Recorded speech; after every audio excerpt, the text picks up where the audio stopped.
Hello and welcome to Debut Spotlight. I'm Rachel Barenbaum, author of A Bend in the Stars and the forthcoming Atomic Anna. And I'm super excited to introduce you today to my guest, Mina Seçkin. Her amazing debut, let me sneak this cover in for those of you who are watching, The Four Humors came out just a few weeks ago, and it is unbelievable. I read it a few months ago, and I told Mina while we were in the green room that as soon as I read it, I was like, I need to speak to her. I need to meet her, this woman in person, just what is going on in her head. I can't wait to hear about it and share it with all of you guys who are listening. So Mina, thank you for joining us. I'm going to introduce you and then I'll ask you a couple of questions. So I have just a short version of your bio here. And it says, Mina Seçkin is a Turkish-American writer from Brooklyn. Her work has been published in McSweeney's Quarterly Concern, The Rumpus, and elsewhere. She serves as managing editor of Apogee Journal. She told me she's their doula, which I loved. And The Four Humors is her first novel. That's why she's here on Debut Spotlight. So Mina, thank you so much for joining me. Can you tell me the elevator pitch, the short version? What is your book about? Thank you so much for having me. So my book is about a girl who starts using the four humors theory of ancient medicine in order to diagnose herself, her chronic headaches and her grief and her general ennui/depression. Beautifully said. And so, of course, it's set in Istanbul. She is taking the summer to go spend it with her grandmother, and her boyfriend comes along with her. And she's in the city for the summer. And she's supposed to be studying for the MCATs and visiting her Baba, her father's grave. But whether or not she makes it is a constant conversation, right? I don't want to give any spoilers. But anyway, that is a conversation that goes on and something she avoids. And I read a little bit about your inspiration for this book in the summer. It's set in 2014. Can you tell me a little bit about where the idea came from? Yeah. So in 2014, that summer, I was staying at my grandmother's the whole summer, and my great grandmother, who was alive at the time, she was about 96. She had dementia and Alzheimer's, and she couldn't care for herself any longer. So she was staying at my grandmother's as well. And so it was the three of us, and there were many nights where my great grandma would pee the bed, and the bed would need to be changed. And I saw the way my own grandma, who was just diagnosed with Parkinson's, went out of her way and above and beyond to care for her mother while also still trying to care for me, which appalled me, the latter part. I don't know why she thought she had to care for me. I did have a chronic headache at the time, but it was nothing compared to what these two women were dealing with. And so that level of care just imprinted on me really, really deeply. I love that. I think what really appealed to me was there's this pure underlying emotion that you're talking about, and also this sort of need, this pull for women to care for women. Right. And it's very matrilineal. And right. And you have the mother and the sisters, right. And these characters. Can you talk a little bit about those relationships between the women in the book? Because that was one of my favorite parts. Yeah, of course. I found it funny because someone described my book as a book about the patriarchy in Turkey, and yet there are almost no male characters.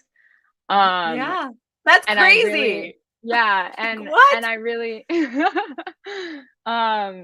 it's funny because I feel as if so much of what I was writing towards with Sibel, the narrator, was feeling as if she is in a generation where, as a woman, she can do so much more than her grandmother and other characters in the book who are of her grandmother's generation.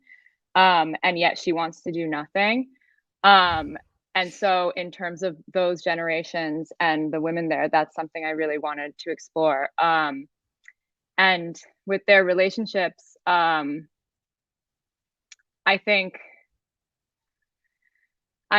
again, with that, it's like you sometimes don't realize what the women before you have done to get to where they are, and you don't appreciate it. And I wanted to emphasize that with how much they do care for each other and how much they shut down. I'm still reeling from this idea of this book being about the patriarchy. Like, it just was such a strong women's book. I can't believe that. But I guess one of the things, so of course, Sibel was doing nothing, as it were. She's watching soap operas with her grandmother, right? And Mhm. trying to figure out what's going on with her head in many ways, right? Both medical and the psychological. Mhm. But at the same time, she was doing sort of this ancient, age old women's role of taking care of the family, right? Which is, in fact, something super important and a big part of her life. So, I wanted to talk about how that ties into, right? You have sort of this ancient idea of women caring for the family and ancient medicine, right? Of the four Mhm. humors. And I felt like you sort of, even though it's set in 2014, we're talking about things that women have been doing for hundreds of years. Do you think I'm way off base here? I mean, this is how I was reading it. No, definitely, definitely. And in my research of this ancient medicine and the way physicians used to practice medicine, um, they were obviously the most famous ones like Hippocrates, Galen, and they didn't even practice that much to a certain point. They just became the philosophers who knew so much about medicine. Where my mind was really blown, and where exactly like you said it so eloquently, it's um, about women taking care of each other as they always have. When I read this text called the Trotula, which is basically when Italy, this place Salerno, was the seat of medieval medicine. And there, this manuscript, and I talk about it a little in the book because my narrator becomes obsessed with um, the Trotula. But in this book, it emphasizes more the fact that it was women who were the midwives, it was women who were the ones caring for other women, especially with gynecological matters, because even then, and this makes sense given Christianity in the Middle Ages, I feel. But even then, it wasn't considered appropriate for a man to be treating a woman gynecologically. That was still just shunted into the women's responsibilities and duties. And you see how in this manual there are so many things that end up showing you also the morality at the time, and what were the norms at the time. I was really obsessed with how many different treatment slash ways the manual gives for women to trick men into thinking that they're virgins again. Um, Oh my God. there's so many. And so it's one of these manuals you realize for they're amazing tactics. I don't know if amazing is the word, but there's some about putting leeches on the labia. There's some about like crushing I kind of wish I glass. hadn't heard that. I know, right? But right. Okay. I'm going with you. Yeah. I don't need to go further into it. It's definitely gnarly. There's a lot of body horror in there. But what was really fascinating to me about reading this and reading how this manual talks about men versus women, there are also some things they say about men that like women should know. I just was so certain that men never read this manual. They just never even opened it, right? Right. Which is fascinating that that divide existed even It's then. like at the same time completely shocking and not at all shocking, right? I mean, Exactly. like Yeah. men are Yeah. have always been terrified of the vagina. It's like, Hmm. so a book about it, forget it. Yeah. But I thought you touched it Precisely. so well, so well. And so another one of the things that I just loved, I feel like I keep saying this because there were so many parts of this book that just kept me thinking and thinking, right? And really pulled Yeah. me in. But this idea of Sibel, like what was wrong with her head? Right. So we know from the very beginning that she has this terrible headache and she describes it and her head is hurting and maybe she should go get an MRI and go into the machine. But the question is it and right. And there's this in between where you don't know if it's a chronic pain of some sort that can be managed or if she has a cancer or like what is wrong with her head. And I just felt like that question also frames a male gaze that is often put on women of what is wrong with her? Why is she mad? So Definitely. how did you decide to talk about madness in women through the pain in the head? Yeah, that's such an amazing question. With the pain in her head, I especially wanted to emphasize um that feeling you have before you get any kind of diagnosis, or whether there is a diagnosis at all. I want to speak less towards the chronic illness community and that experience, because it's more about not knowing whether there's something medically wrong, not knowing whether there's something psychologically wrong. With Sibel, and in terms of madness, I think I wanted to really emphasize the blurriness with that line in general, and the fact that in her own head, she's doing okay in her own head. She's just obsessed with a certain balm to cover up other emotional things that are going on. I really wanted to emphasize this idea of melancholy as something that was going on for centuries, and today is masquerading as depression, as grief, or something as simple as mood disturbance, right? And using that, I wanted to use melancholy in particular for Sibel, and to demonstrate how it could be something more serious, and it could also not be, just as melancholy was treated over the centuries. And is still treated that way. And is still treated. Yeah, exactly. Right. And very much a women's disease too, Mm-hmm. you know. So I still can't get over someone talking about the patriarchy in your book, right? Yeah. Especially with all these classic feminist themes in there. But okay, yeah. I'm gonna try to push on. Sorry, I'm now just thinking, because you were talking about melancholy being a women's disease in particular. One of my favorite things that I had learned through this research is just the word roots of hysterectomy, right? Which come from Hippocrates.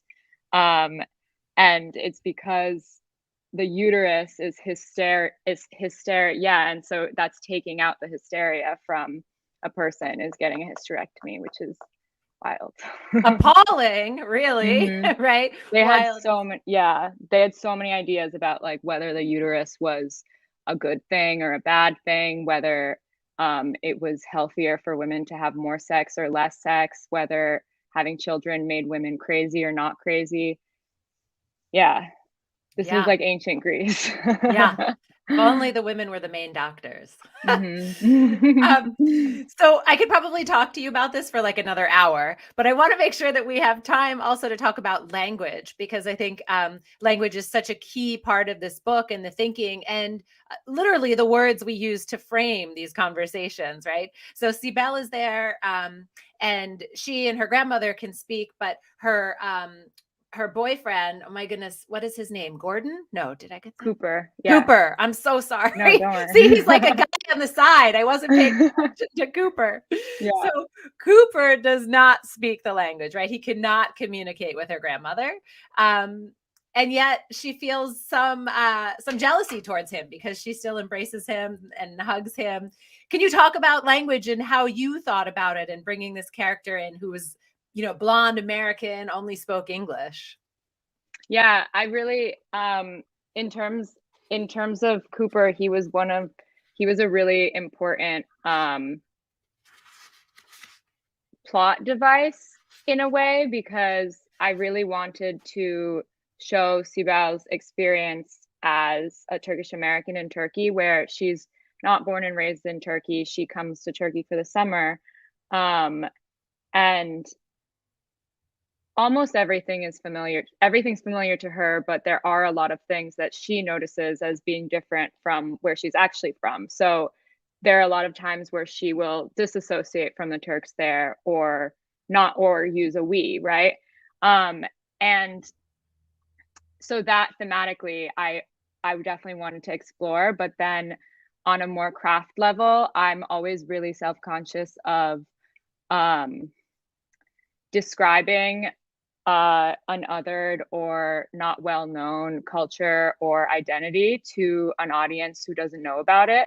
I never want to over-explain, because I don't want to cater to that, and instead insist that other is central.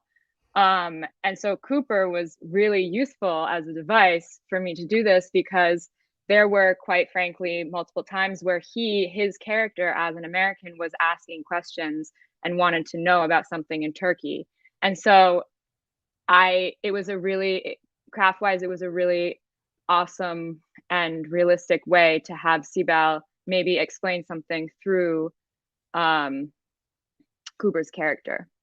I love that you get to talk a little bit about craft there too, because he was a real full, like flesh and bones character, and yet he did serve a great purpose. Because we always talk about, or authors who come on the show will often mention, right, only include characters that need to be there, right? Kill them off otherwise. So I wanted to just read very quickly for anybody who has this beautiful book. On page 13 at the bottom, there's a paragraph I just wanted to read about Cooper. And you wrote, "Each time Cooper comes to my grandmother's apartment, he waits at the entrance. He's learned that my grandmother wants to greet him, even when I'm there with the key. So we ring the doorbell, and moments later, my tiny grandmother opens the door and gestures towards her apartment. Then my grandmother and Cooper grasp each other's hands. They cannot speak the same language, but they make it a point to communicate. This can make me jealous." I just thought that was so well done and so well written. And I love that you make her tiny in that paragraph, because she is yet huge, right? She is the entire purpose of this book, right? And yet you call her tiny again and again, talking about her size. So I thought that was a beautiful juxtaposition. But I wanted to talk to you about, I guess, your own experience with language, because I'm a little bit obsessed with this too. So how many languages do you speak? I speak 2 languages. Okay. I once spoke French, but no longer. Yeah. And so I'm wondering, so in your 2 languages, you like, do you find, I felt like you described very well for your characters what it was like to go back and forth between 2 languages, right? That there is this space in between 2 languages that sometimes is hard to translate, right? And hard to capture. And I thought you talked about that really well. Can you just, I would love to hear your thoughts on that. Like, do you experience that in your life? You know, how consciously did you put that into the book? Yeah, of course. I'm obsessed with language, and I'm especially obsessed with imperfect English and imperfect, wow, I can't even say that, language in general, in Which is any language. perfect, by the way, Exactly. that you can't say it. Okay. But I feel as if the main reason I'm a writer at all is because I've always been amazed at the way my dad, for example, who immigrated to the US and started learning English in high school, doesn't know cliches or doesn't know the right words for things, and doesn't speak with much grammar, to be frank, at all.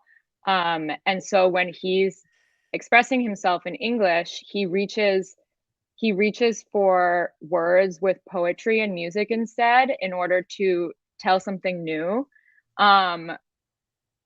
And what happens is that he's just trying to describe, say, the wind blowing, and suddenly he uses a different metaphor for it, and it's a lot more beautiful. And so from a young age, I was always I admired that a lot. And I remember in high school, I read Panin by Nabokov, and I found out that Nabokov was writing all of these books in not his mother tongue. And that blew me away. I had decided as a high schooler that that's why he was such a good writer. And so, yeah, I'm really obsessed with what speaking 2 languages, and especially in my family, we speak a single sentence will have both languages in it. Sometimes a single word, we will use an English word and then use like a Turkish suffix. So it's always mixed up. And it can also be confusing, and it can also create senses of belonging and not belonging, because at this point, as adults, me and my siblings, all of us, our Turkish is not at the level that our English is at. Our Turkish, we can't speak about very philosophical or political conversations because we never had to use those words. We would switch to English, even among friends or family members, extended family members. And so anytime I go back to Turkey and I'm hanging out with friends or, again, extended family members, my Turkish is a lot weaker than it will be in 3 days or 1 week. because I'm self-conscious about it being that way. And so I literally allow for my sense of not belonging to change the way I speak. Yeah. Yeah, I love it. So, I guess one of the other things that I thought you did so well was, there's a cliche, right, that you can communicate without words and understand perfectly. And I don't buy into that. I think Yeah. sometimes you can, fine, but not a lot of the times. And I think you show that really well with Cooper. All right. Mhm. And also saying that you don't buy into, I mean, it seemed like you also didn't buy into that cliche, right? That, Yeah, yeah.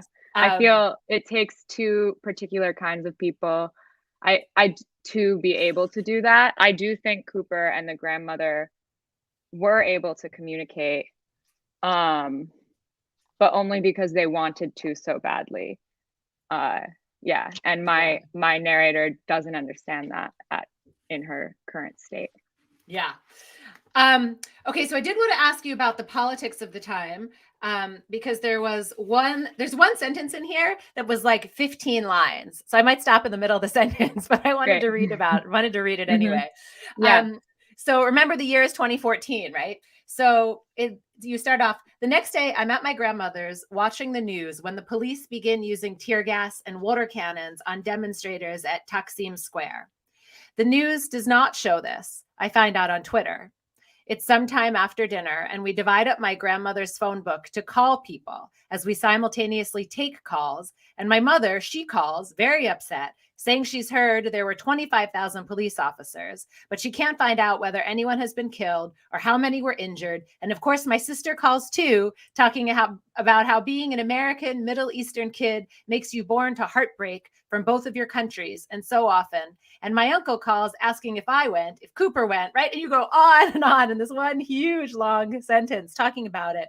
But also, I read that as the politics were a sort of as jumbled as the emotions and this moment of who's alive and who was there. That question, right? It's very caught up in the fact that that sentence goes on and on and on. Can you talk for a little bit about that, those kinds of feelings and the emotions of that moment in the politics?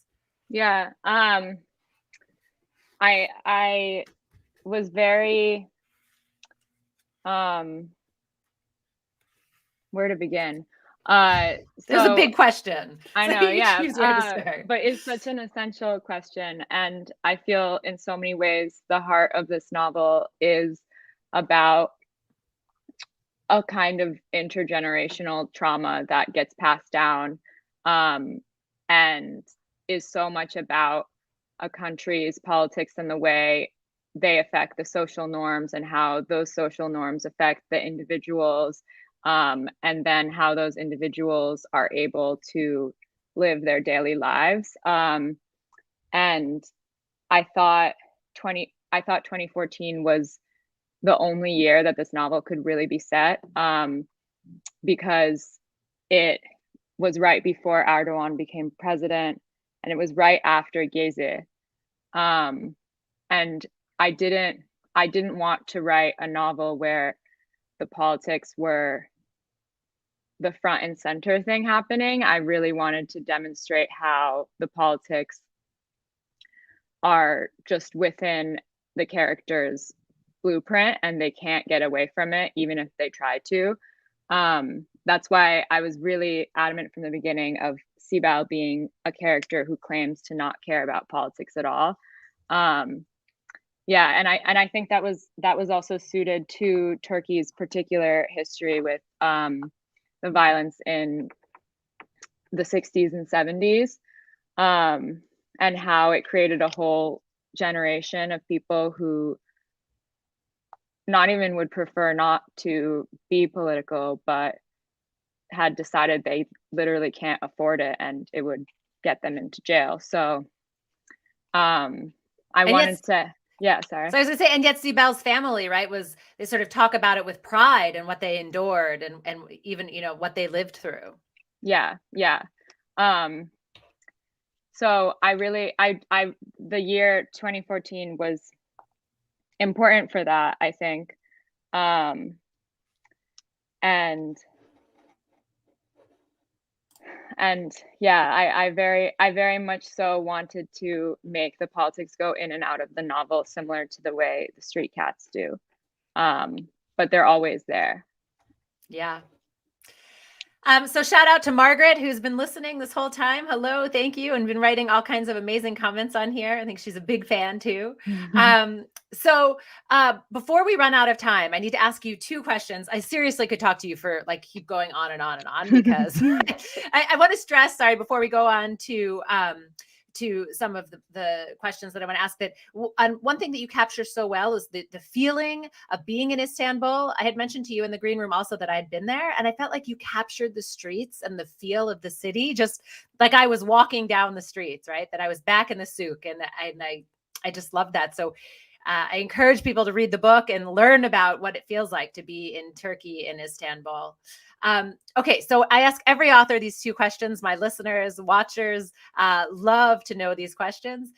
What was the hardest part about getting this book published? About getting it published. Getting it published. Was it like writing it? Was it figuring out, finding an agent? Was it, I have no idea. What was the hardest part for you about this path to publication? The hardest part was definitely figuring out the middle of the book, just in my editing stages. I'm not sure if sometimes teachers that I've had throughout the years, one thing that they say just continues to haunt me. And it's usually correct, and that's why it's haunting me. But I remember a professor of mine had said that with almost every debut novel he had read in early stages when he was interning at a publishing house years ago, most of their